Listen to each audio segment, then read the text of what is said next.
Olá, sejam bem-vindas e bem-vindos ao segundo bloco do Hora Folk, o programa de notícias culturais do Folclore BR. Eu sou Anderson Alvaz, criador e editor por aqui, e nesse bloco, junto comigo, estão Andrioli Costa, Otoniel Oliveira e Wellington Macedo.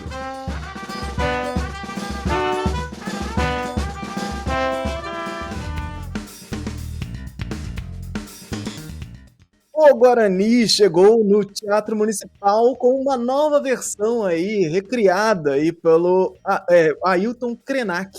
Nosso querido Ailton Krenak, que está aí em destaque em tudo que é lugar, o cara tá em todas. Ele agora teve ele guiou essa nova reformulação aí de O Guarani, essa ópera que foi composta em 1870 por Carlos Gomes, que é um importante compositor brasileiro de óperas aí, e inspirado no romance homônimo de José de Alencar, publicado em 1857. A obra O Guarani narra a história de amor entre Peri, jovem indígena Guarani, e Cecília, Ceci, filha de um nobre português, que tem como plano de fundo a disputa em torno da exploração de terra por portugueses e espanhóis. E chegou no Teatro Municipal com produção de destaque. Tem lá a Zahri Tenterra, que fez aí a Maria Caninana na Cidade Visível. Ela está também como atriz na peça. Temos o Denilson Baniwa na arte da peça também. Então, foi um negócio bem impactante e que pegou a galera, assim. Eu não consegui. Eu não estava em São Paulo nesse período, foi no Teatro Municipal de São Paulo, com toda a pompa do mundo. Queria muito estar lá para assistir, porque eu acho que foi, sim, um evento extraordinário, assim. Então, eu acho que ter uma ópera dessa, repensando, inclusive, todo esse lugar do Guarani na nossa cultura. E com aquele tapa na cara gostoso que a Ailton Krenak adora dar. E aí, a gente tá falando daquela do incômodo, né? Que é importante também a gente ter nessas obras. A Ailton Krenak é o cara para te causar incômodos. Porque ele é muito certeiro nessas suas narrativas, nas suas ideias, nas coisas que ele propõe, nos livros e tudo mais. Chegando aqui no Guarani, ele ocupa também esse espaço onde ele vai questionar que vamos lá, vou ler a matéria aqui do o Globo, né? Por Ailton Krenak, a crítica modernista que se fez na época para o Guarani não se passam de piadinhas sem grandes consequências. Não sei se o verbo existe, mas a obra despessoa o sujeito e o transforma em uma figura mítica. E uma pessoa mitológica não precisa de comida, de terra e de vacina. Diz ele aqui comentando sobre a obra O Guarani, né, no jornal. Então, você tem o Ailton tomando esse espaço como criação, e também tem a galera da produção branca, não indígena. Então, você vai ter indígenas no palco e pessoas brancas também. Os cantores são brancos, ou cantores de ópera, né, que vão fazer ali um dueto com os personagens também em questão. Então, você tem essa arte do Denilson Baniwa sendo projetada no palco também. É uma obra muito grande e que ocupou um espaço importante dentro do maior teatro de São Paulo, que é o Teatro Municipal, que os teatros municipais, o Teatro Municipal do Rio de Janeiro também, tem esse espaço de ser um lugar extremamente elitizado. Então, assim, é um lugar feito para elite, com uma pompa absurda. É difícil, às vezes, a gente conseguir ter acesso também, porque os valores dos ingressos e das coisas são caras.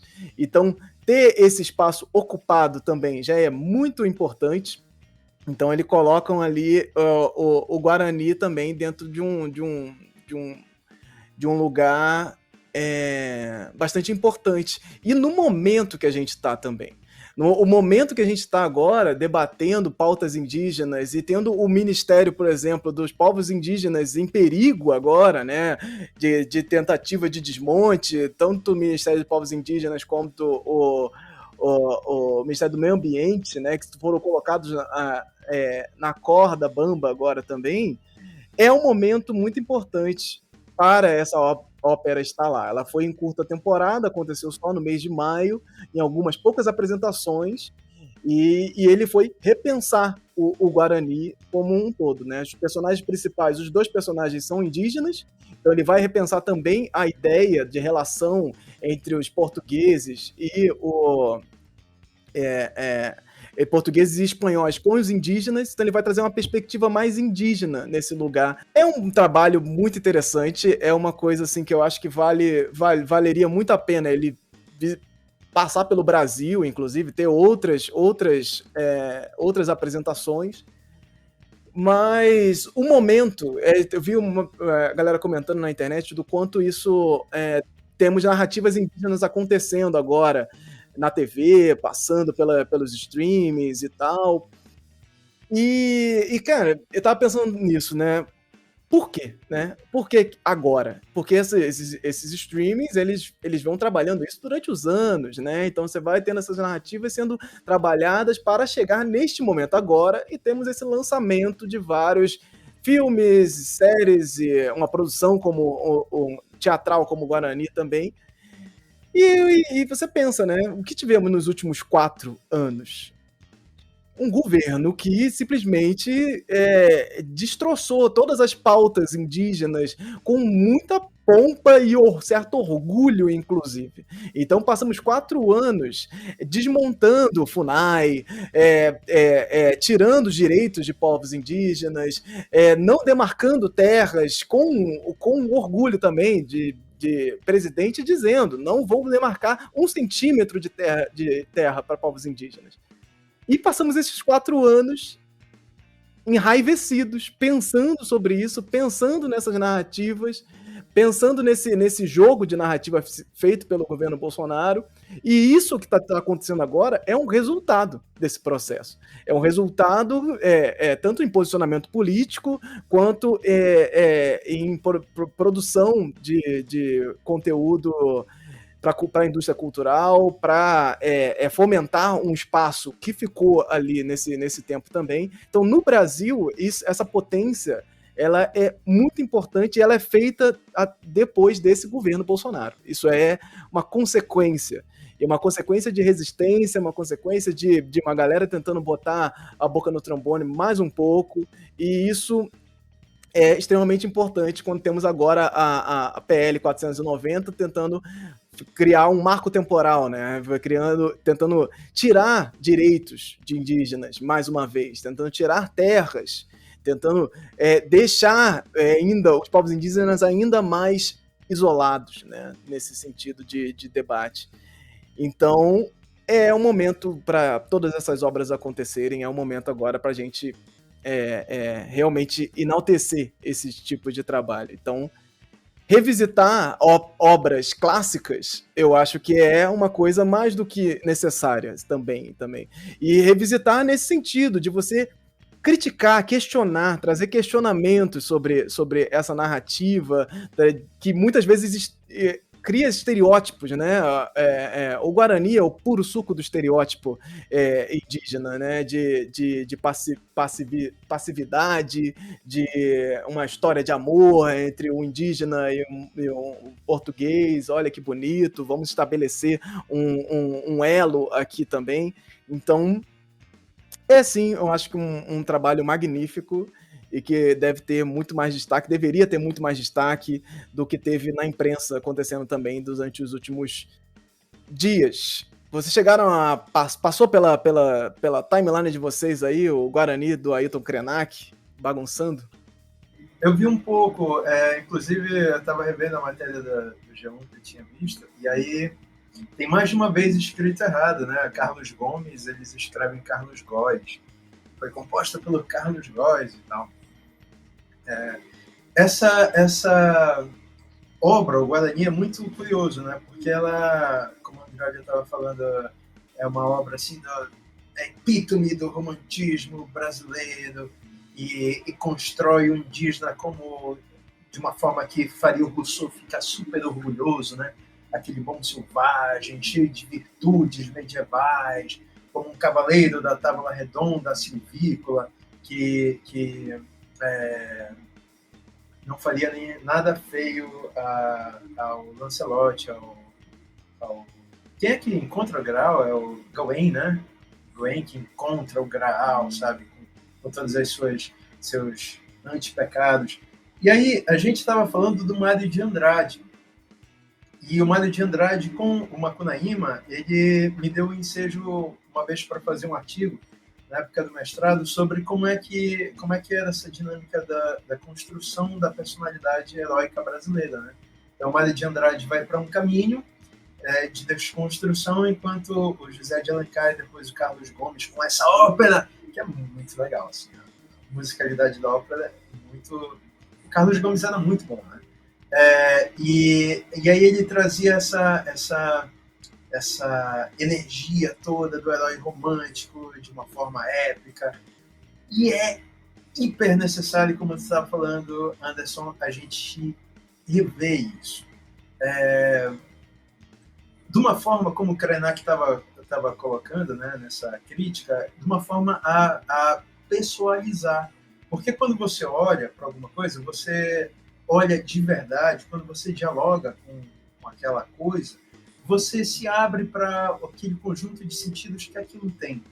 Quando você faz isso com um ser humano, você abre a possibilidade de você ver como um ser humano. O racismo, em todas as suas facetas, vem parte de um princípio fundamental, de uma recorrência de você não olhar para aquele seu interlocutor como um ser humano. Você não pode olhar.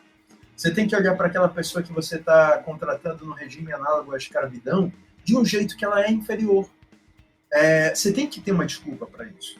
A desculpa de não pessoalizar aquela figura, sabe? Você tem que achar na sua cabecinha cristã uma forma de você olhar aquilo como uma coisa. Isso, na história, tomou diversas facetas, e uma delas foi a literal despessoalização, digamos assim, que sociedades inteiras sofreram com genocídio. Assim, a forma como os 120 milhões a gente tem a gente especula, né, de pessoas mortas há meio milênio atrás pelos espanhóis aqui na América do Sul, genocídios inteiros, civilizações inteiras, tinha que perpassar. Então, a coisificação, ela passa também por uma cruel constatação de que a idealização é um tipo de coisificação. Quando você idealiza o Guarani, o José de Alencar estava fazendo isso, sei lá, eu tendo a pensar de que ele tinha uma boa intenção lá, de trazer um ideal brasileiro, de virtudes e tal, mas assim, aquele velho ditado, né? O inferno está cheio de boas intenções, José de Alencar. Que tipo de aprofundamento das sociedades indígenas a gente tem no Guarani? A gente tem lá uma culpa cristã, uma culpa colonial e uma construção de alguém que não é um indígena. Então, você pode continuar matando indígenas e gostando do Guarani. Sendo seu livro predileto lá, aquele romance bonito da Cecília e do Peri, né? E o Peri, adaptado nos anos 90, que foi aquele ator lá, aquele cara que é até bolsonarista. Não, o Márcio Garcia? Márcio Garcia, nosso Peri. Caralho. Eu acho que é isso mesmo. É isso mesmo. Sim. E aí você tem o Márcio Garcia, né? Você gosta do José de Alencar, você ouve Carlos Gomes e continua assinando a PL lá do Marco Temporal. Continua querendo que os indígenas se danem. Porque esse indígena é tão despessoalizado, usando o termo do Krenak, ele não é um ser humano mais, ele não é um ser humano que você precisa ter empatia. Ele é só uma ideia de um bom selvagem vivendo numa floresta encantada e distante, cheia de virtudes, mas olha que bonitinho ele é. E que bonitinho ele é se vestindo como em 1500, sabe? Ele não pode querer nenhum tipo de trato social ou outro. Ele não pode ter TikTok, sabe? Por isso que a gente pensa assim, o que é esse discurso nacionalista de coisas do tipo integralismo, né, que vão tentar resgatar a figura do indígena, vão fazer o vovô índio, né, no lugar do Papai Noel, e o vovô índio ele vai entregar presente para as crianças boas. Aí você fala assim, então eles valorizam os povos indígenas? Não, porque É o contrário. porque o indígena no integralismo ele não existe. Ele é uma figura irreal, né? Ele é o vovô índio, ele é algo que tá na peça de... que é na pior figura de linguagem possível, né? Que ele é peça de museu, no sentido não de um museu contextualizado, como a gente tenta construir hoje, né? Mas é aquela peça de museu, assim, acervo esquecido, né? A ser admirado enquanto um passado que foi superado e que, bola pra frente, né? Agora nossa vida é muito distante dessa mera curiosidade efêmera que um dia nós já fomos, né? Então é isso que era o indígena dentro do integralismo, é isso que é o indígena hoje ainda para muitos desses nacionalistas que falam que defendem Brasil, só que querem que marco temporal seja aprovado, né? Que querem que e defendem que, como o Otoniel bem falou, né? Se o indígena usa celular, tem rede social, não sei o quê, ele nem é indígena mais, né? Ele nem é índio mais, ele já é outra coisa, né? E aí o cara já se coloca dessa forma, então a gente já sabe, né? Que o que ele tá querendo ele tá querendo performance, ele não tá querendo a pessoa, ele não tá querendo, ele não tá valorizando nem cultura, nem pessoa, nem o indivíduo, nem o coletivo, nada, ele tá querendo performance. E foi o tema que tu cunhaste, assim, que eu aprendi contigo, tu fizeste uma diagonal acadêmica, né?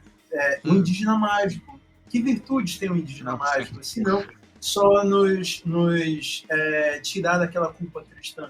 Ele não é pessoalizado, sabe? Eu gostei desse termo do Krenak. Ele não é uma pessoa, ele não é um ser humano, não tem profundidade, a gente não ouve.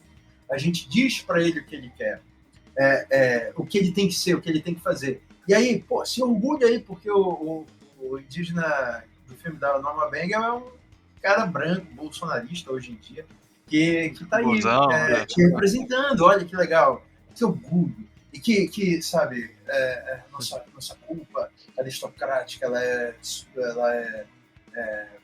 deixa de existir agora que a gente tem esse filme, sabe?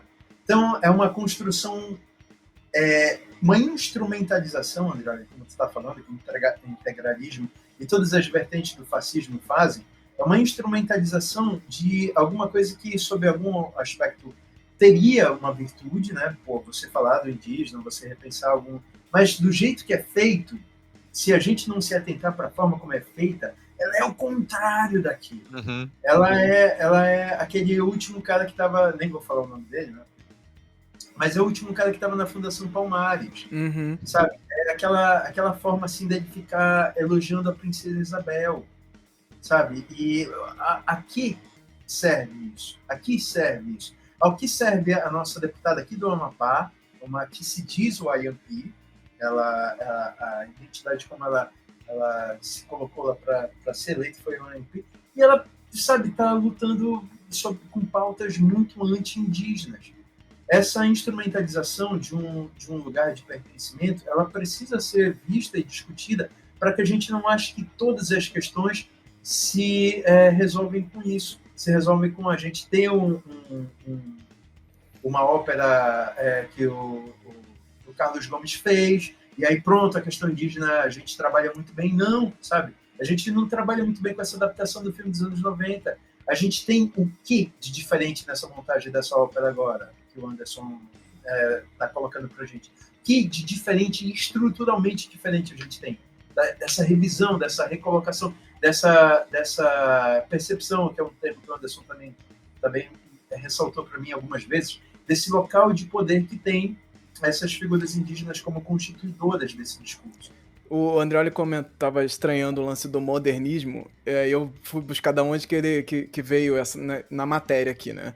Então temos aqui a parte da matéria que fala sobre isso. O fato da ópera, essencialmente nacional, ser cantada em italiano, em uma linguagem musical europeia e se tratar de um indígena que desiste de suas crenças para ser aceito pelo colonizador português e se casar com a jovem Ceci, começou a gerar um certo desconforto já nas primeiras décadas do século XX, entre autores como Oswald de Andrade.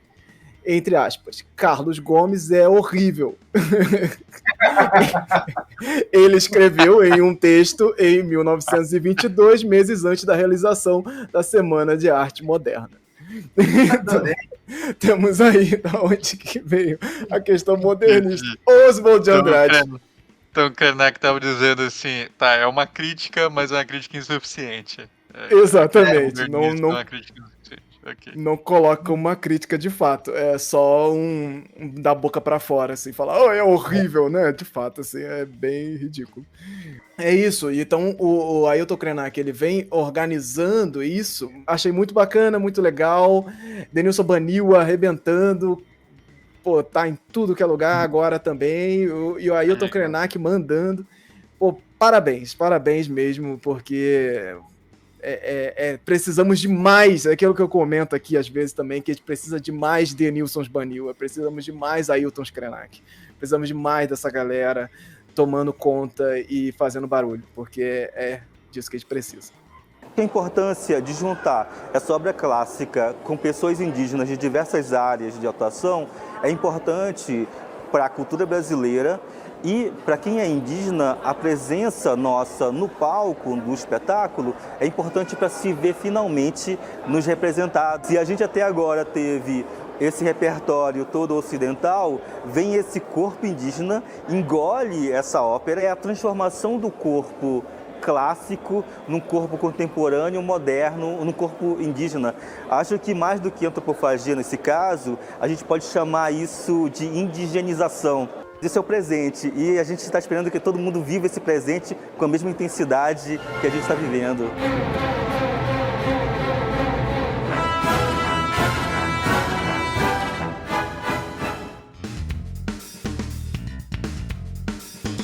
Vamos aqui para o nosso próximo assunto, então. Descobriram agora, recentemente, não descobriram recentemente, né? Divulgaram recentemente obras inéditas de Câmara Cascudo que foram encontradas em Natal. Então, estão lá no Instituto Câmara Cascudo, sendo analisadas há muitos anos, e agora vieram à tona quais são essas obras e quantas obras são.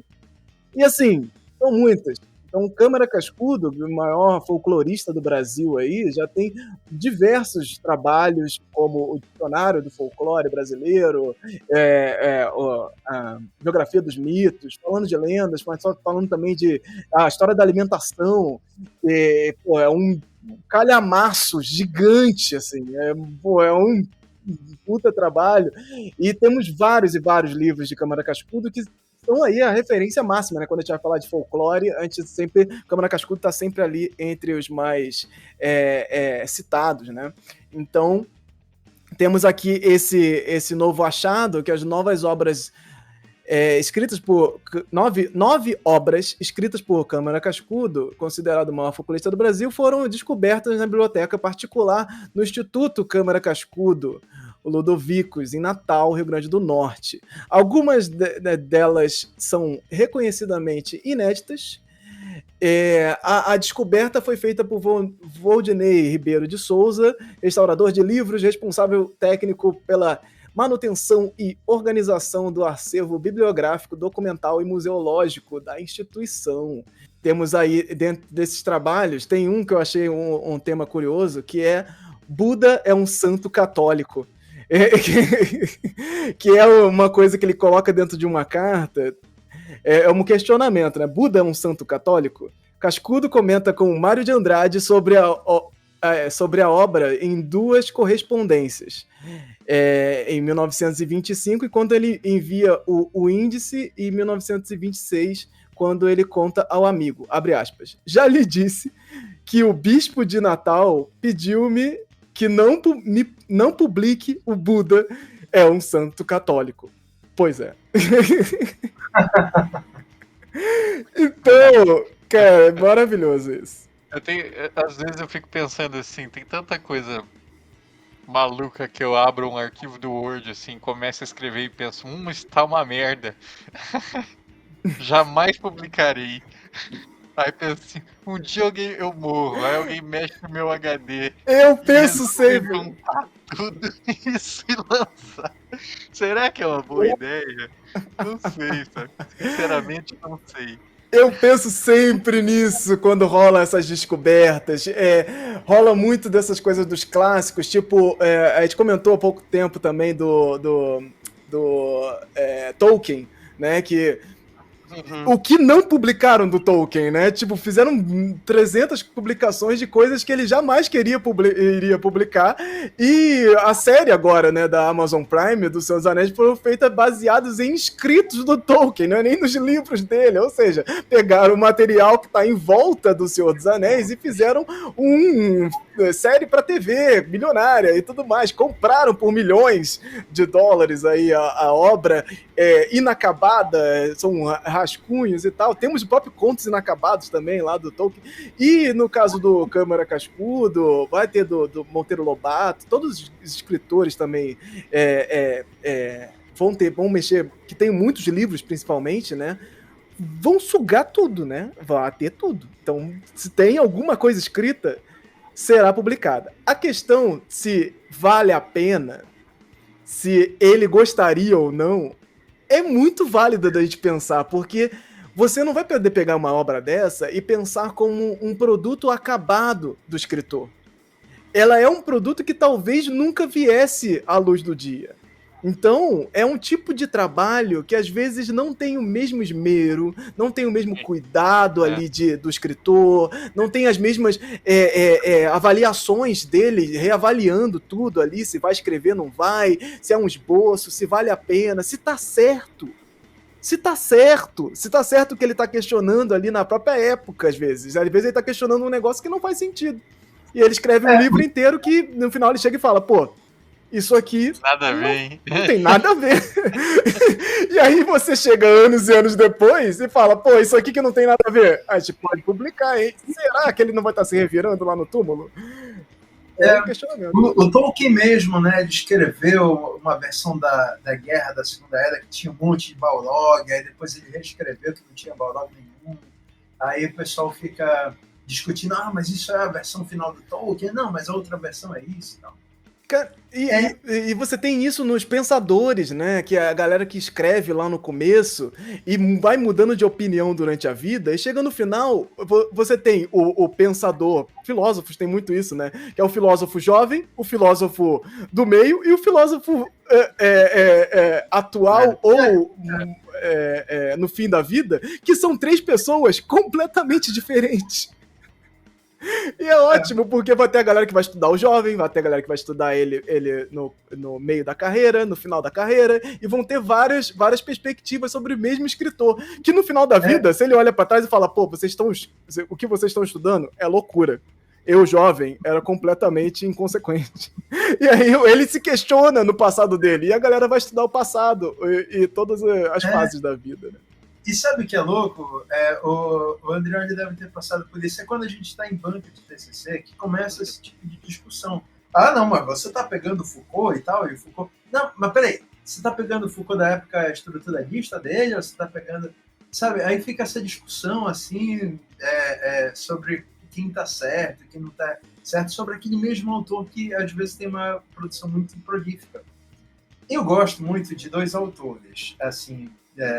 Dentre dos vários que eu gosto muito do Kafka, que foi um cara que quis tocar fogo nas obras dele todas, só publicou, né? Publicou Metamorfose, né? Publicou, acho que o Processo só, o Castelo estava mais ou menos. Aí ele quis jogar fora um monte de texto que, se o amigo dele tivesse jogado fora, são textos maravilhosos, contos cultos, extraordinários, que eu particularmente, foi as primeiras coisas que eu li do Kafka, eu adoro. Aí eu tenho um outro cara que eu gosto muito, que é o Gabriel Garcia Marques, e ele tem um livro chamado 8 Contos Peregrinos, onde ele disse, não, eu comecei escrevendo uns 60 contos, tinha uns 60 contos, aí eu fui dizendo, mas quais são os realmente bons? É a metade disso, 30. Mas desses 30, o que realmente tem alguma coisa a dizer? Aí a metade disso, uns 12. Aí desses 12, não estou me repetindo aqui na temática? Aí ficou lá na versão final do livro. Então, mas também eu tenho meu autor de música erudita predileta, o Johann Sebastian Bach, que ele só foi descoberto depois que ele foi considerado medíocre, aí foi descoberto só 200 anos depois que ele já tinha morrido, e aí descobriram ele enquanto enrolavam, né, as partituras dele em peixe para vender. Aí, cadê, o que é isso que você está usando para enrolar peixe? Não, eu comprei, tá aqui cheio no sótão da minha casa, tá cheio. Aí ele comprou a casa, comprou tudo, aí começou a catalogar, por isso que muitas das obras do Bach não tem título, né? BWS, tem 2 sistemas principais de catalogação. E aí, assim, sabe, eu li os contos inacabados, sabe, aí o conto ia engrenando, aí chegava, não acaba, não tem final, sabe, mas eu gosto. É porque tem um lance, esse lance da avaliação, né, de se é bom ou não é o autor que faz. Então, a obra pode ser incrível e o autor achar horrível. Cara, qualquer um que escreve, qualquer um que produz qualquer coisa, assim. Você produz, escreve, desenha. Você produz alguma coisa que vai para o mundo? Vai ter uma hora que você vai se questionar sobre a sua obra, sobre o seu trabalho. Você vai ter uma hora que você fala, pô, eu nunca publicaria isso. Eu nunca faria algo desse tipo. Porra, hoje eu olho pra isso e eu sinto nojo, acho horrível. E aquilo fez parte de você em algum momento. Você vai olhar e falar, pô, que horrível isso. Assim, é super comum, é uma ideia comum. Você vai olhar e falar, não é legal. Não... Hoje em dia eu não faria isso. Porque aquilo fez parte de um processo, fez parte de um momento. E vai ter a galera que vai olhar aquilo que você achou horrível e vai achar incrível. E vai achar coisa genial. Vai achar, tipo, a melhor coisa que a pessoa já leu na vida. E quem faz essa avaliação não é o autor. Mas o autor tem esse lugar ali de posicionar o que tá dentro do crivo dele para ir a público ou não. Então tem várias coisas que vão ser só esboço, que o autor não queria que aquilo fosse público, porque esboço é uma ideia que às vezes ele mesmo não soube desenvolver, não teve tempo para desenvolver, não parou para pensar direito, só era mesmo uma ideia. E aí a ideia vem a público como algo, já depois da vida da pessoa, né, como um status de gênio, de uma pessoa que tem um museu, de uma pessoa que tem um instituto todo focado nas obras dele, ele tem um outro carimbo, né? Essa obra antiga ali, que ele gostaria que não viesse a público, vai ganhar um outro carimbo, que é o carimbo dessa vida final. Não é o carimbo desse jovem ali que estava escrevendo, pensando no que escrever. É o carimbo da vida final. Então você vai pegar uma obra agora, dessas 9 obras do Câmara Cascudo, eu não vou pensar em nenhum momento da vida do Cascudo. Eu vou pensar no Cascudo final. Eu vou pensar no tudo que eu já li e falei, pô, que é muito legal. E eu vou entrar nessas obras na mesma perspectiva. E se a pessoa não gostar, ela vai ficar meio, putz, mas é Cascudo, né? Pô, como é que não é tão bom? Como é que não é legal? Como é que não é... Porque talvez essas obras devessem vir com um grande prefácio ou alguma coisa dando uma anotação sobre, olha, talvez você não goste disso. Mas porque é um esboço, é uma ideia, é uma coisa que não era, talvez... Você tem mais títulos aí, Anderson? Então vamos lá, os títulos aqui das obras. Caveira no Campo de Trigo e Outros Poemas Inúteis. Olha aqui, olha aí. Será que isso devia vir a público? Será? Olhando John Bull. John Bull é a personificação nacional do Reino da Grã-Bretanha, criada por Dr. John Arbonneau em 1712. A obra é dedicada a Assis Chateaubriand, embaixador do Brasil na Inglaterra, cuja presença é inarrável nessas recordações. Tipo, what? No cotidiano brasileiro, história antiga do Ceará Mirim, história da literatura no Rio Grande, Norte Rio Grandense, ruas da cidade de Natal, livro de linhagem, obra onde o autor discorre sobre a genealogia de sua família, tanto pela linha paterna quanto a linha materna. Olha, ele analisando a própria família. O índice dos capitães morais, e governadores do Rio Grande do Norte, capitães morais, presidentes, vice-presidentes em exercício, governadores, vice-governadores em exercícios, inventores e governadores do Rio Grande do Norte no período de 1598 a 1935 são o foco da obra. Gente, será? Olha, hoje em dia ia ser postagem dele no Facebook. Total, Tipo, total. gente, total, olha só aqui, ó. total. Que curioso esse vice-presidente, vice-rei. O Cascudo tem um livro que eu tentei ler, que é a única ficção que ele publicou, que foi um médico amigo dele que convenceu ele. Falou assim, pô, esse livro de ficção seu aí é muito bom, deixa eu lançar na minha editora. Ele, quer lançar, lança. E, gente, é muito ruim, cara. Chama Canto de Muro. Quem quiser, procura aí, é facinho de achar, não tem no Kindle e tal. Canto de Muro é uma história que ele escreve, são assim, são os bichinhos que vivem no canto do muro. Aí você pensa assim, vai ter uma metáfora, né? Você vai pensando assim, ele vai pegar, sei lá, a lagarta, e essa lagarta, ela vai ser, tipo, a metáfora para alguma coisa. Não, esse é o momento que o Cascudo aproveita e começa a usar todo o seu conhecimento biológico sobre a lagarta. Meu Então Deus. ele começa a falar assim, tipo assim, a lagarta desce o muro. A lagarta, também conhecida como, aí o nome científico da lagarta, ela nasce assim, aí ela cresce por tanto tempo, aí ela solta o casulo, aí ela vira borboleta com tanto tempo. Isso é a ficção dele. Isso é a ficção dele.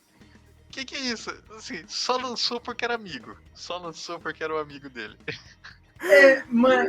Mas assim, isso, legal que a gente entende a genealogia do autor. O Câmara Cascudo ele tem um impacto muito grande em vários aspectos. É legal, eu tô brincando assim, mas é muito legal a gente descobrir o que ele pensava sobre outras coisas, que ele não era tão bom na ficção. Uhum. A gente estudando ele academicamente é muito legal. E é interessante, assim, a gente não sabe como é que vai ser o impacto dessa obra, né? Mas é interessante quando, às vezes, ela vem e contradiz algumas coisas que a gente tinha estabelecido sobre o autor. Sim. Tipo aquele, Anderson, que a gente estava conversando, da autora do Sol Nasce para Todos, né?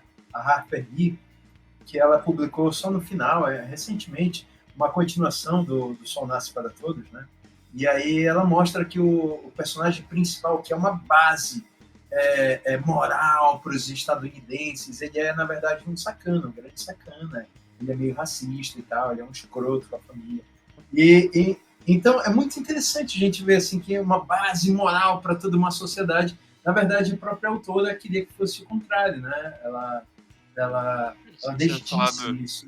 Achei que você ia falar dos cadernos negros do Heidegger, que aí aparecia que ele, tipo, apoiava o partido nazista na encolha. Uhum. É isso, gente. Então, 9 obras aí de câmara, novas, inéditas, de Câmara Cascudo estão chegando aí. Então, vamos ver o que vem, mas é interessante, né? Essa perspectiva de pensar o autor e sua grandiosidade e analisar ele agora, né? Analisar essa grandiosidade em obras menores também, em rascunhos e trabalhos. É interessante, mas, de fato, pensar isso como, talvez causasse um certo incômodo neste autor em vida, é algo que a gente deveria levar em consideração, porque essas obras, depois que a pessoa já é póstuma, né, essas obras póstumas, é um negócio que pode vir bem, mas é uma coisa que fica como um documento histórico. É um documento histórico da vida deste autor. Então, o Câmara Cascudo, como figura icônica, ele vai ter sua vida inteira destrinchada nesses detalhes. A galera que estuda profundamente isso vai ter aqui um prato cheio para novas possibilidades de Câmara Cascudo. Então, é uma coisa interessante, mas que traz esses questionamentos, sim. Eu sou a favor dos arqueólogos de HD do Andreoli. Que eles cavuquem lá o e publiquem! Nosso próximo assunto aqui é arte. Vamos falar dela, a carranca harmonizada. Saiu no Twitter uma foto de uma carranca que precisa dessa visualidade. Então, se você só estiver nos ouvindo, por favor, bote aí, vá assistir também, ou entre no link que está aí na descrição, deixa o link para todas as nossas pautas aqui. Então entre no link que a imagem também vai estar lá nesse tweet dessa carranca, que abre aspas aqui para o tweet. Estou encucado com a estética da carranca no gabinete do deputado Zó, do PCdoB. O tweet do Lula Bonfim, repórter de política do portal À Tarde. Então ele publicou a foto dessa carranca e não foi nem viral, nem nada, não foi nada muito grande assim no Twitter, mas me chama a atenção. O pessoal tava marcando o Edu do Diva Depressão, falando que era o Edu do Diva Depressão. Começou a galera comparar. Falaram que a carranca tava usando a base da Virgínia, que era um pouquinho depois. Ela tava toda branca, assim, né? E ela tava com harmonização facial. E ainda esses dentes, né? Porque, assim, eu raras vezes eu vi carranca com dentes tão bonitos. Usa placa, né? Aquela placa. É verdade. A carranca, feito de madeira, madeira maciça geralmente, né? Feita a carranca, e ela é feita para assustar, né? E tem essa ideia de que a carranca, ela espanta os maus espíritos, as coisas ruins e tal, então ela fica hoje, né, no Brasil, na porta de casa, para esse mal olhado não entrar, para essas coisas ruins não entrarem na sua casa. Originalmente a gente tem a carranca também como a proa do barco, né? Ela está ali na frente do barco para espantar os maus espíritos e fazer a embarcação ter uma boa viagem, né? Essa aí é a carranca. Então ela tem que ter essa cara de careta, uma cara feia, uma cara que tá ali espantando alguma coisa. Então ela tá sempre com essa expressão, uma expressão mais voraz. Então nós até temos aqui a nossa carranquinha, ó, a minha carranquinha aqui. Então se você estiver aí nos assistindo, veja ela. Essa aqui é a clássica carranca vampirão, né? Que tem essa cara aqui, ó, vampirão, que inclusive já comentou aqui que ela é vampirão, foi feita inspirada no Godzilla, tá? Ela é vampirão hoje em dia, mas ela foi feita inspirada no Godzilla. King Kong. É mesmo, né? King Kong, é verdade. King Kong. Godzilla. King Kong. Aqui é uma mais clássica, né? As carrancas, assim.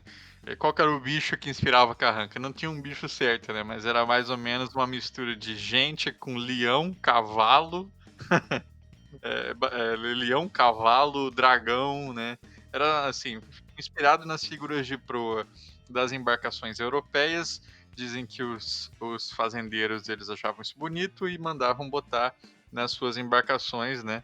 Ali na virada do século XIX, na região do Médio São Francisco. Eu estava pesquisando para ver quanto tempo durou, né, o auge das carrancas no Médio São Francisco, e foi muito pouco tempo, pouquíssimo tempo, assim. Tipo, de 1880 até 1920, mais ou menos, sabe? É uma coisa de 40 anos só que é o auge delas, porque é o tempo em que você tem as grandes embarcações de madeira vão sendo substituídas por barcos a vapor e a gasolina, a motor a explosão. Porque aí quando você tem os barcos a vapor e a motor a explosão, você precisa deles mais leves, né? Para poder transportar tanto passageiros quanto carga. E aí você vai deixando coisas que eram pesadas para trás. E inclusive a figura de proa, né? Então você vai tirando coisas que faziam peso na sua embarcação. E aí a figura de proa vai ficando para trás. Hoje em dia, claro, a gente ainda encontra, mas mais como homenagem, né? Tipo assim, a prefeitura faz uma grande campanha, vamos botar aqui para chamar turista, não sei o quê. Carrancas com esse bigodinho assim, elas são comuns, né? Mas o charme dessa é a composição total, assim, os dentes, o lábio, né? Sim. É uma carranca sexy, é muita... É tipo, a pessoa falhou miseravelmente em fazer. Na verdade, ela não falhou, né? Porque nesse caso dessa carranca, ela é intencional. Ela é feita bonitinha intencionalmente. A pessoa não tentou recriar, tipo, vou consertar a carranca, né? Que nem aquele meme que rolou da restauradora da imagem de Jesus. Não, era Jesus? Que ela tentou refazer a imagem e ficou um negócio completamente louco. Ficou tipo leão, aqueles leão de prefeitura Dona que Cecília, né? tenta refazer. Temos aqui a carranca que o Andrioli compartilhou com a gente, que é a carranca Xoxa. Olha aqui a cara dela. Esse bigodinho é muito legal, né? Bigodinho demais. José Sarney, né? É muito Sarney. Eu fui procurar de onde é esse Zó. Ele é da Bahia, né? Porque se ele fosse, sei lá, maranhano, ele podia ter alguma coisa mais do Sarney. Eu achei meio parecido com o Sarney, mas eu achei que era da velha. E eu fui procurar esse Zó do PCdoB pra pensar, qual é a relação dele com a carranca? Será que tem outras carrancas no gabinete dele? Eu queria ver onde é que ela ficava exatamente e tal. Não achei outras imagens, mas achei essa notícia aqui, onde o deputado Zó, esse deputado, resgata a maior carranca do mundo e devolve a Juazeiro, na Bahia. Então, isso é a notícia de 23 de julho de 2022, vai fazer aí 1 ano dessa notícia, onde ele vai lá resgatar a carranca que foi levada por um lugar para fazer parte do ornamento de um festival, ia ter uma festa, alguma coisa, levaram a carranca da casa do artesão e botaram a carranca no festival. Não devolveram. Esse deputado, sabendo disso, foi lá resgatar a carranca, que se denominaram a maior carranca do mundo, e devolveu lá para frente da casa do artesão, que é onde ela ficava normalmente. Então, olha o tamanho. Se fosse comprar uma carranca dessa, você pensa a grana que não é, cara.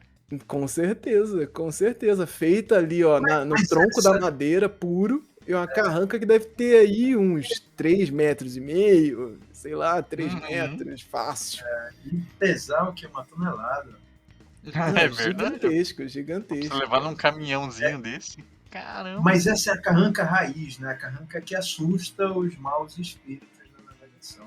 Sim. Agora, é muito louco isso que tu falaste, André, olha, assim, eles achavam bonito, né? Essa nossa concepção, quando a gente vê a estética no passado, isso é uma discussão muito grande na arte, né? Na história da arte. O que é o belo, né? O que é a beleza?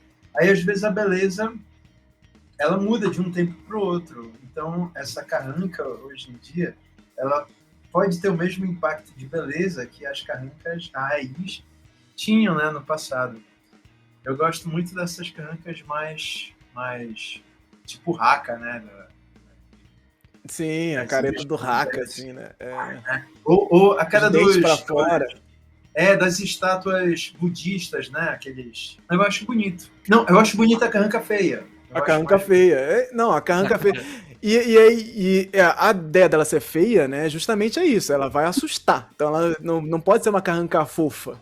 A carranca fofinha. Temos aí até a Mayara Lista aí, nossa amiga aqui do Folclore BR, que fez lá o quadrinho onde a menina não conseguia fazer carrancas feias, ela só fazia carrancas fofinhas. Então, essa é uma dificuldade, né? Não pode ser fofinha, você não pode estar dentro do seu senso estético de ser bonito, ela tem que ser caretuda mesmo, e aí tem essa coisa da cara de carranca, né, que entra aí pro nosso jargão popular, né, a cara de carranca é o carrancudo, é você tá com essa cara feia, essa cara, tipo, forçando uma careta, então tem que ser, esse é o cerne da carranca, não pode ser fofinha, não pode ser harmonizada, a carranca harmonizada, ela é o novo ícone que a gente tem agora aí pro Folclore BR, a carranca harmonizada.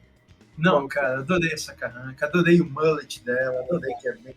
Ó, essa aqui, ela tá tão enjoada de ver caboclo d'água, de ver visagem. Ela já... mais um dia, mais uma assombração. Vai. Essa aqui já é a carranca já aposentada, já, aquela carranca que já tá ali rodadona, já tipo, lá vem. Mais um, saia, show, espírito ruim. Ai, saco. Não tem como. É uma coisa que esse cara trouxe pro ambiente dele de trabalho é alegria. Porque não tem como você não olhar pra ela e não rir. Tirou a sobrancelha, ácido hialurônico na boca. Não, isso. Essa olheira rosa aqui. Ela tá drogada. Claramente essa carranca está sob efeito de drogas. Olhinho vermelho. Essa olheira aqui. Gente. Se ela estivesse no gabinete do Aécio, aí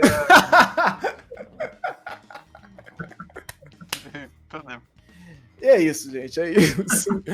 Pô, ficamos aqui com esse momento análise de carranca. Queremos mais. Se você vê alguma carranca curiosa por aí, alguma história de carranca, manda pra gente aqui no Folclore BR, porque a gente adora. Isso aqui é sempre um tema divertidíssimo pra gente comentar e falar aqui sobre carrancas no Brasil afora. Se tem alguma história sobre carranca, você conhece alguém, algum escultor de carrancas, manda pra gente, porque é podia muito ser importante.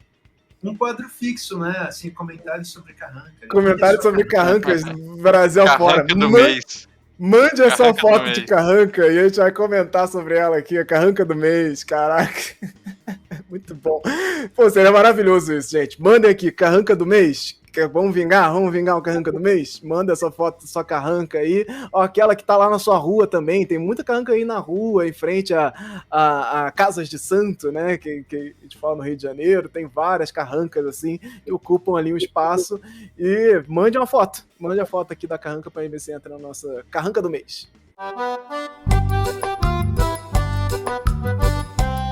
Chegando aqui pro bloco de indicações no Folclore BR, a Hora Folk, chegando aqui na nossa reta final, vamos indicar livro, série, filme, qualquer coisa que a gente esteja consumindo, assistindo, que tenha a ver com os assuntos de hoje ou não. Então, questões culturais, coisas que vocês têm visto aí também ultimamente. Eu vou falar aqui que eu queria pegar, inclusive, esse livro, Carrancas do São Francisco, Paulo Pardal. É um livro muito baratinho. Olha, o livro ele é bem grande. Tem fotos no livro também. Então vai contar. É daí essa que história tem de São essa Francisco. carranca. Essa carranca é? triste aí é daí. Pô, esse livro é muito, muito bom. E, cara, tá lá, R$17. Às vezes tá 15, tá a menos. Isso aqui é precioso demais, gente. É você que tá, às vezes, buscando um livro de carranca. Tem aquele que é maior, que eu esqueci o nome agora também, que eu de vez em quando indico, mas ele é um grandão de arte mesmo, com fotografia e tal. Mas é caro, R$100. E esse aqui é curtinho, baratinho, tá sempre na promoção. Pô, Paulo Pardal, Carrancas do São Francisco. Se você quer saber um pouco mais, entrar aqui um pouco na coleção, ele vai pegar lá desde o começo da ideia da carranca e vai trabalhando ela no São Francisco. Muito, muito, muito legal. Acho que vale super a pena. E dessas dicas que a gente dá aqui, às vezes, eu tô começando a juntar elas lá no folclorebr.com/dicas. Então, se você for lá no folclorebr.com/dicas, vai encontrar várias dicas de livros e coisas que a gente comenta e sempre indica aqui livros para iniciantes aí nas artes da cultura. Então estão lá indicados, e entrando nos links lá você pode até ajudar o Folclore BR aí com a comissãozinha na Amazon, pode ser também. Então vá lá, apoia lá o Folclore BR, vai folclorebr.com/dicas para acessar esses e outros livros lá também. Eu quero deixar outra dica aqui, que seria a minha dica principal, que é vocês irem ouvir o podcast História Preta. Eu tô ouvindo agora o podcast, ele é do Thiago André, um comunicador, faz um trabalho já aí há alguns anos relacionado a histórias, a cultura preta mesmo, personalidades negras da história, e ele tá com uma série agora que é sobre a Carolina de Jesus. E ele vai contar lá, desde o início da história dela, passando pela fama, e como ela foi esquecida no meio desse processo, onde ela ficou extremamente famosa, vendendo milhões de livros por dia, a ser completamente esquecida aí pela história do Brasil, né? Da história da literatura brasileira, né? Carolina de Jesus é uma mulher preta, nascida em favela, e uma escritora excepcional que sofreu aí esse apagamento histórico mesmo, passou por um processo muito difícil dentro da sua fama ali como escritora. Ela foi escrever O Quarto de Despejo, que virou um clássico, que foi reencontrado agora também no meio de estudos, né, falando na internet sobre questões raciais. Ela volta agora muito recentemente para a mídia. Então, é uma escritora que ficou realmente muito apagada, assim, impressionante isso, a força que ela tinha e como ela sumiu da mídia e dessa história da literatura brasileira. E ele faz um trabalho muito, muito redondinho, cada episódio tem meia hora, super, com entrevista, com uma análise. Procurem, porque vale muito a pena. Thiago André, trabalho fenomenal. Então, fica aí essa dica. E, Antoniel, você tem uma dica aí pra gente? Pode mandar. Um dos projetos que a gente está desenvolvendo agora é sobre um documentário que a gente vai fazer de animação. A gente está nesse processo de pré-produção, levantamento de dados, sobre a festa de Santiago, no Mazagão, que fica aqui perto de Macapá. E eu vi a postagem lá no Folclore BR, que eu acompanho o Folclore BR, ciente dessas, que agora começou esse circuito da cavalhada, né? Então vai ter em vários lugares do Brasil esse movimento. E ela não é tão comum assim no norte, não tem tantos lugares, tem outras manifestações mais presentes. Mas é curioso que tenha em Mazagão. E aí, como a gente estava falando da Cleópatra antes, né? Esse tipo de intenção deliberada sobre um processo, sobre recontar um processo histórico, ele não pode advir só de uma neutralidade tanto social quanto histórica daquela questão. Que nem a gente estava discutindo sobre a tecnologia, e a tecnologia não é um elemento apolítico ou ahistórico. A forma como você conta alguma coisa dentro da indústria cultural, ela também não é. Ela não é apolítica, ela não é histórica. Ela precisa ter um contexto, né? A carranca, ela fica bonita hoje em dia desse jeito, mas ela está dialogando com o zeitgeist de agora. Qual é o zeitgeist que a gente vai interpretar essas cavalhadas agora, né? Qual é essa concepção que a gente vai ter sobre a intenção e a constituição de uma festa como essa, em que é muito louco isso, né? Só para quem não conhece, as cavalhadas geralmente contam a história dos mouros contra os mouros muçulmanos contra os portugueses, europeus e brancos. E esse embate tem sempre uma dinâmica, depende do lugar para lugar, mas, por exemplo, no Mazagão tem todo um roteirozinho do que acontece, tem personagens recorrentes, o Bobo Velho que sai correndo e tal, é o espião mouro que vai, e aí as pessoas têm... Imagino que tenha a conversão obrigatória de todos os mouros no final, e aí eles terminam com todos os cristãos. Quem ganha a guerra, né? Quem ganha essa batalha? E essa conversão, e aí, por exemplo, o Bobo Velho é quem a plateia interage jogando, né? Ódio a esse espião muçulmano que está vindo aqui contra os portugueses. E é muito curioso porque a história do documentário, que veio do amigo meu, do Jean Danton, a ideia dele, né, que o Jean pedala sempre para lá, foi ver como é que se conta essa história, que é uma história muito curiosa, que é diferente de algumas outras cavalhadas por aí, porque Mazagão foi uma cidade que saiu do Marrocos e veio para cá, veio para a Amazônia. Então ela foi uma cidade que foi fundada 2 vezes, ela nasceu 2 vezes. Nunca a gente teve uma história de uma cidade que saiu de um lugar e foi para outro, né? Saiu lá da África e veio para o meio da Amazônia. Ela foi deliberadamente refundada, mas assim, no sentido de que os 2.000 portugueses que estavam lá foram os 2.000 que teoricamente chegaram aqui.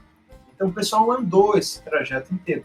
É uma história muito louca. mas que tipo de dinâmica social isso representa, né? Como é que isso teve impacto, tanto para essas famílias portuguesas, quanto quando elas pararam em Belém, que quando elas pararam em Belém, Belém tinha 8 mil habitantes, então 2 mil portugueses pararam em Belém quando Belém tinha 8 mil habitantes, era muito pouca gente, sabe?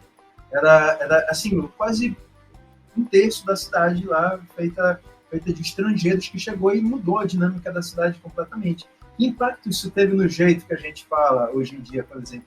Esse lance da gente falar com os verbos muito mais próximos do português, sabe?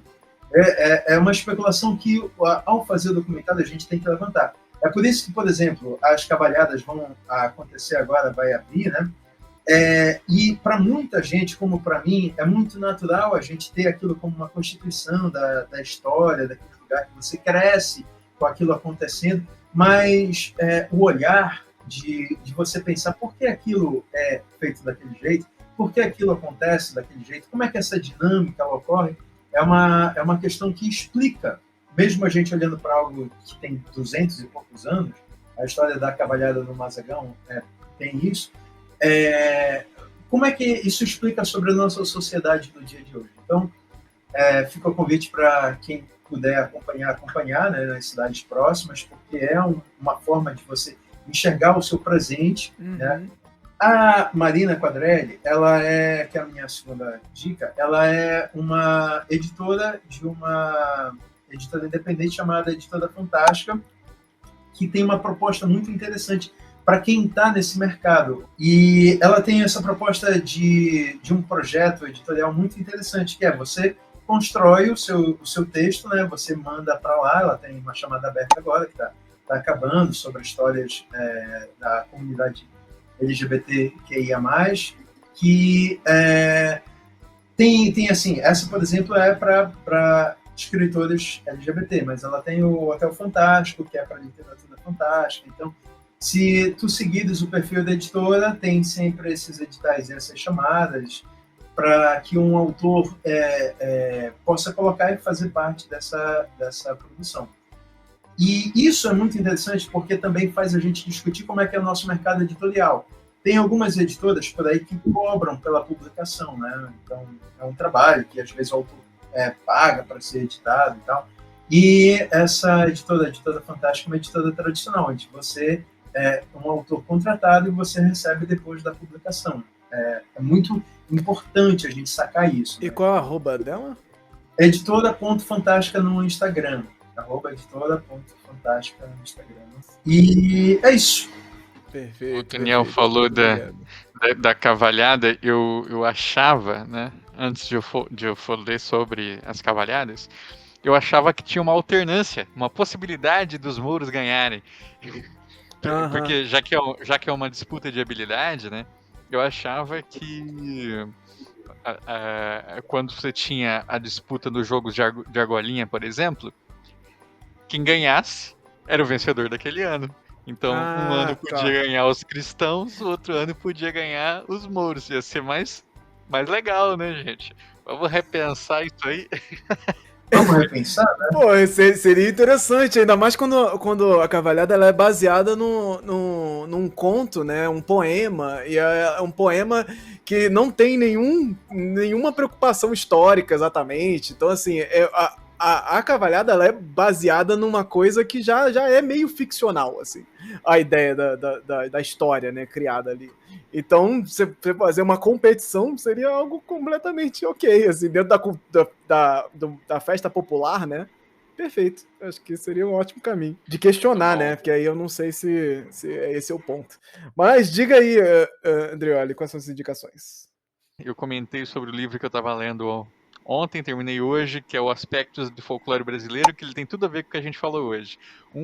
Pela parte do artigo, né, sobre estudos do negro no Brasil, que tem a ver com essa discussão de racismo e antirracismo, e outra porque ela é uma obra póstuma.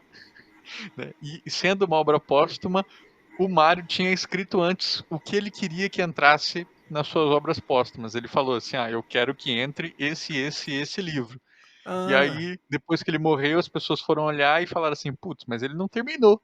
essas coisas que ele falava que ele queria que entrasse.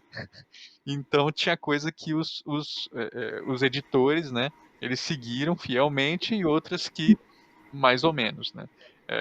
Mas assim, muito interessante ver isso. Ao mesmo tempo, a gente vê, por exemplo, nesses aspectos do folclore, o estudo sobre o negro é o texto mais completo. No mesmo livro, alguns capítulos depois, a gente vai ver um artigo chamado Linha de Cor, que é basicamente a mesma argumentação do estudo sobre o negro, com os mesmos exemplos, só que é uma versão mais enxuta que ele mandou para um jornal, né? Então a gente vai vendo essas repetiçõezinhas de argumento, assim. Então a gente vê que não é um livro que foi pensado, né? É uma compilação.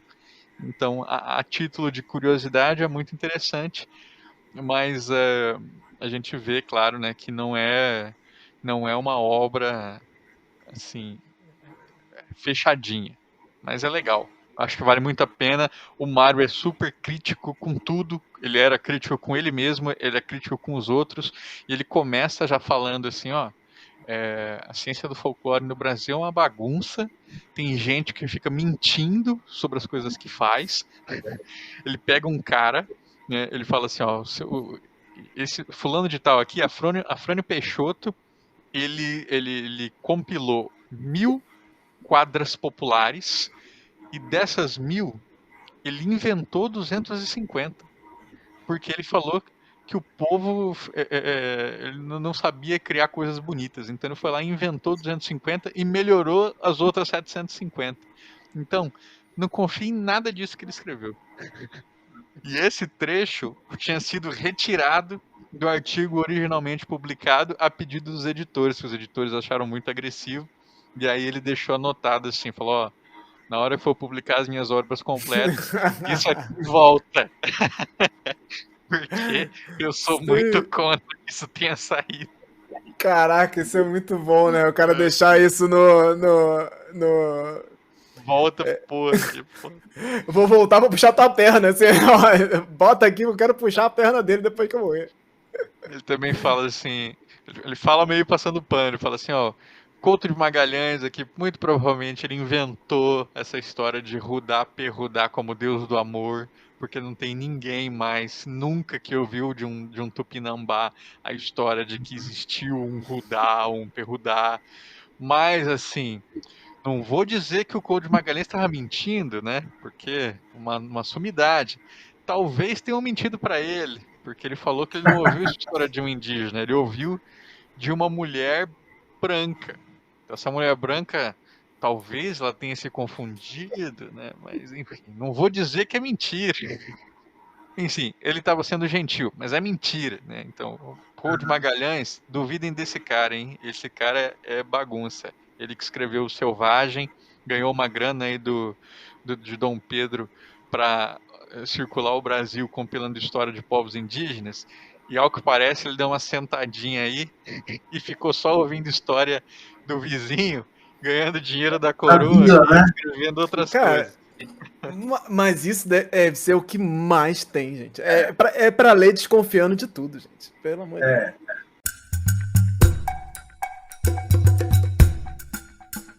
Chegamos aqui ao fim desse programa maravilhoso, a Hora Folk do Folclore BR. Estamos aqui novamente trazendo essas notícias culturais, falando com vocês aqui sobre as novidades e as coisas que têm acontecido aí. Mesmo quase não conseguindo, mas estamos aqui reunindo o time maravilhoso. Otoniel, muitíssimo obrigado, sempre presente também quando a gente precisa. Já vou oficializar aí Otoniel e Welita como time recorrente. Já faz parte dos Vingadores do Folclore também. Vamos lá, a iniciativa Vingadores, o Otoniel já está presente. Valeu, isso, minha gente. Muitíssimo obrigado pela presença de todos vocês que estiveram aqui nos comentários com a gente também. A Nina Quadrelli, que a gente comentou aqui também.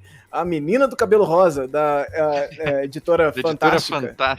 Tá aqui presente com a gente. O Andrei apareceu, o Miralha apareceu aqui também, Áureo Jota, Daniel Maia. Muitíssimo obrigado. Vocês participam aqui ao vivo. Giovanni Monteiro, que deu um alô. Giovanni deu um alô e foi embora. Vai ser descontado no salário aí, Giovanni, porque tá sempre presente aqui também. Mas agradeço demais a presença de vocês aqui. Se inscrevam no canal aqui no Folclore BR para mais também, para a gente ficar aqui sempre atento nas coisas que que estão vindo por aí.